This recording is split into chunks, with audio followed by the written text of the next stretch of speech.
बिस्मिल्लाहिर्रहमानिर्रहीम अस्सलाम वालेकुम। किदा तुसीं वधिया उम्मीद करदी हां सब खैरियत ना होणगे। अज दी रेसिपी बहुत ही स्पेशल है, बहुत खास होने वाली है। अज बना रहे हैं बीफ बोंग पाए। बोंग पाया बनाने लिए बहुत ही ज़बरदस्त रेसिपी है और तुसी गोश्त केरा लेना, ठीक है ना। और बहुत ही मज़ेदार ਇਹਦਾ ਜਿਹੜਾ ਟੇਸਟ ਨਾ ਗੋਸ਼ਤ ਦਾ ਜ਼ਬਰਦਸਤ ਆਣਾ ਵਾ। ਉਹ ਗੋਸ਼ਤ ਲੈਣਾ ਵਾ ਤੁਸੀਂ, ਮੱਛਲੀ ਦਾ ਗੋਸ਼ਤ ਵੀ ਕਹਿੰਦੇ ਆ ਇਹਨੂੰ ਔਰ ਬੋਂਗ ਦਾ ਗੋਸ਼ਤ ਵੀ ਕਹਿੰਦੇ ਆ, ਠੀਕ ਹੈ ਨਾ। ਬੋਂਗ ਦਾ ਲੈ ਲੈਣਾ ਵਾ ਔਰ ਪਾਇਆ ਤੁਸੀਂ ਇੱਕ ਹੀ ਲਿਆ ਵਾ बीफ पाया। बोटी का साइज तुसी वड्डा रखना वा, ठीक है ना। 2 किलो गोश्त है मेरे को और 1 किलो बीफ पाया वा, ठीक है ना। बिस्मिल्लाहिर्रहमानिर्रहीम, बिस्मिल्लाह दी बरकत माशाल्लाह बहुत ही ज़बरदस्त अच्छी तरह कुक करना वा। पानी ये मैं 1 गिलास पाऊँगी और प्याज मैं 2 ले या लहसुन ज़्यादा इस्तेमाल करांगे, मैं साबत ये पाऊँगी, ठीक है ना। 1.5 चम्मच मैं पा रही हूँ लाल मिर्च, हल्दी 1 चम्मच, नमक हस्बे ज़रूरत और अच्छी तरह मिक्स कर लेना वा। पानी ये मैं क्यों कम रखा हुआ ये भी मैं तुहानू शेयर करूँगी, ठीक है ना। अच्छा जी, 15 मिनट वास्ते मैं कवर कर दूँगी, ठीक है ना।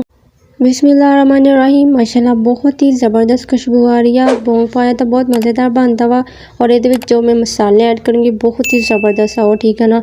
अच्छा, ये मैं पाऊँगी टमाटर 2 और घी मैं इस्तेमाल ऑयल का इस्तेमाल करन दी मैं, ठीक है ना। सर्दियाँ वा, सर्दियाँ ते ऑयल खाना चाहिए वा, सेहत लिए अच्छा होंदा वा ऑयल। और ऑयल का मैं 1.5 कप पाया वा, ठीक है ना। ये मैं ज़्यादा इस्तेमाल करूँगी ऑयल का।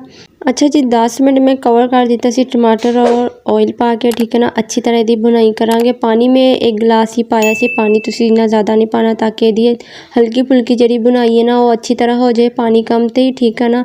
अगर पानी ज़्यादा पा दूँगे तो गोश्त गल जाएगा, इस तरह तुसी नहीं पकाना। पानी कम रखूँगी ताकि गोश्त भी गलना वा और पाए गलने आ, दोनों साथ अच्छी तरह गल जाएंगे, ठीक है ना। और ये मैं पा रही हूँ 2 चम्मच अदरक, ठीक है ना। अदरक तुसी ज़्यादा इस्तेमाल करना क्योंकि लहसुन अदरक ना तो ये स्मैल खत्म होती है गोश्त की और ये खुशबू भी आती है अदरक लहसुन ना बहुत ही ज़बरदस्त। और अदरक का मैं 2 चम्मच इस्तेमाल करूँगी। अदरक हमेशा मैं उदों इस्तेमाल करती हाँ जो ये बुनाई करनी हो अच्छी तरह।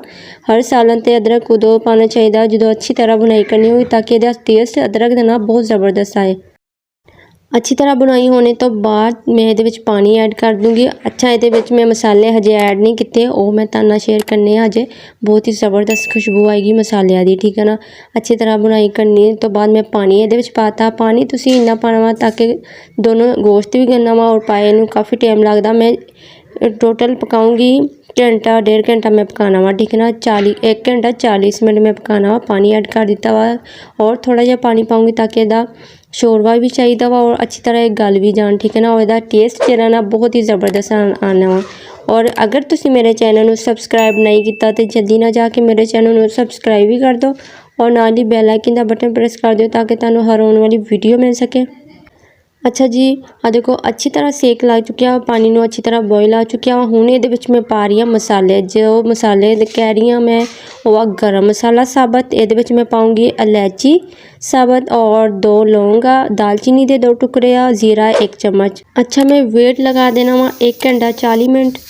बिस्मिल्लाहिर्रहमानिर्रहीम, बिस्मिल्लाह दी बरकत माशाल्लाह बहुत ही ज़बरदस्त खुशबू आ रही है। 1 घंटा 40 मिनट में पकाया हुआ अच्छी तरह। देखो पानी भी इहदा खुश्क हो गया वा और गोश्त भी गल गया तो पाए भी गल गया।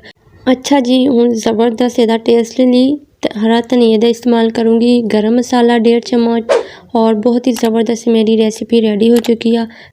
चलो जी बिस्मिल्लाह करते हैं। माशाल्लाह बहुत ही ज़बरदस्त बोंग पाए रेडी हो चुके हैं। बहुत ही मज़ेदार इहदा टेस्ट है और जिन्ना देखने ते ज़बरदस्त लगन दे टेस्ट भी इन्ना ज़्यादा ही है। खाना हमेशा दिल लगा के पकाना चाहिए ताकि बहुत ही ज़बरदस्त टेस्ट आए और खाना तुसी हमेशा दिल लगा के पकाओगे तो इन्ना ज़बरदस्त बनूगा, यकीन करो इन्ना प्यारा टेस्ट आंदा वा, ठीक है ना।